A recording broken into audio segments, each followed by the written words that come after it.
Morning student, today we start symbol in class 11 physics. Student आपको class 11th में, class 12th में जो physical quantity लिखेंगे आप, तो वो फिजिकल क्वांटिटी जो है हम सिंबल की फॉर्म में लिखते हैं, वही सिंबल आपको मैं यहाँ पे पढ़ाने जा रहा हूँ। तो लैम्डा को हम किस टाइप से बनाते हैं, हमने एक साइड सिंबल के नेम लिख लिए हैं, उसके सामने उसका सिंबल ड्रा करके आपको दिखाया हुआ है।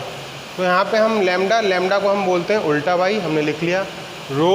रो हमारा जस्ट लाइक अ पी होता है, तो पी को हम थोड़ा सा इस टाइप से करके रो बनाते हैं। उसके बाद ग्रेविटी की बात आती है, वही जो आपने क्लास 9th में पढ़ा होगा, एसिलेशन ड्यू टू ग्रेविटी, उसको हम स्मॉल जी से लिखते हैं।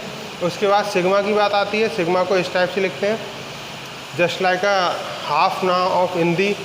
तो उसके बाद साइन ऑफ समेशन की बात आती है।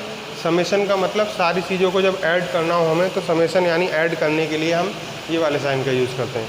म्यू की बात आती है, तो म्यू में हम ये म्यू इस टाइप से म्यू बनता है आपका, और न्यू की बात आती है तो ये न्यू इस टाइप से बनता है। पाई आपका पता ही है, जिसकी वैल्यू 22/7 या 3.14 होती है, ये पाई है। उसके बाद ईटा की बात आती है, तो ये आपका ईटा है, एन को थोड़ा सा इम्प्रूव और करके। बीटा की बात आती है, तो बी बना के हल्की सी इसमें से नीचे को लाइन निकाल देनी है। अल्फ़ा इस टाइप से बनता है आपका, ठीक है। और ये जो है आपका gamma just like a by होता है, ठीक है। और ये डेल्टा नहीं है, डेल्टा ही इस टाइप से बनता है, जस्ट लाइक अ ट्रायंगल। अब हम बात करते हैं स्मॉल डेल्टा की, तो स्मॉल डेल्टा आपका इस टाइप से बनता है। उसके बाद ओमेगा की बात आती है, तो ओमेगा आपका डब्ल्यू की तरह होता है, बट डब्ल्यू नहीं होता है, क्योंकि डब्ल्यू में यहाँ पे पीछे नोक सी लगी होती है, यहाँ पे नोक नहीं है, यहाँ पे थोड़ा कर्व ही होगा।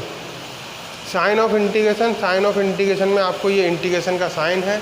आपको क्लास जो है इंटीग्रेशन नाम से मैथ में भी ये टॉपिक देखने को मिलेगा। क्लास 12th में आपके इंटीग्रेशन है मैथ में, बट हमें फिजिक्स में भी इसका यूज़ होता है, तो हम कहीं कहीं पे इंटीग्रेशन करते हैं।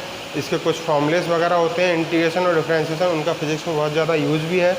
तो वो जो साइन ऑफ इंटीग्रेशन है, उसके साथ ग्रेविटेशन कांस्टेंट की बात आती है, तो इसको हम जी से लिखते हैं, जिसको मैंने आपको बताया भी है। इसको यूनिवर्सल ग्रेविटेशनल कांस्टेंट बोलते हैं, और इसकी वैल्यू 6.67 × 10⁻11 होती है, ठीक है। और उसके बाद बार की बात आती है, तो ए के ऊपर हमने ये लाइन खींच देते हैं, इसको हम बोलते हैं ए बार। पॉजिटिव वेक्टर की बात आती है, तो ए के ऊपर हम वेक्टर लगा देते हैं। वेक्टर कैप की बात आती है, तो ए के ऊपर हम कैप लगा देते हैं। एप्सिलॉन की बात आती है, तो इसको एप्सिलॉन को ई की तरह लिख देते हैं।